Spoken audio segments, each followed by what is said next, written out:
মরিচ গাছগুলো বেঁচে গিয়েছে। দেখুন, এগুলো বয়স হচ্ছে 10 দিন।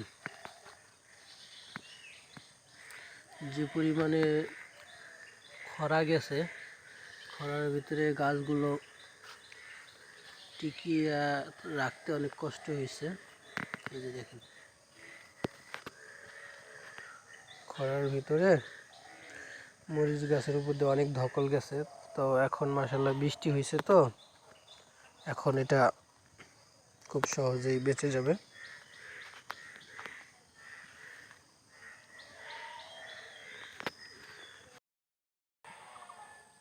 মাশাআল্লাহ, আমার এই যে পুঁই গাছগুলো বেঁচে গেছে, খুব সুন্দর হয়েছে।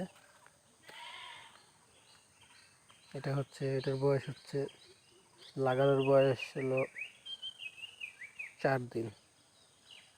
মাশাআল্লাহ, সুন্দরই হয়েছে।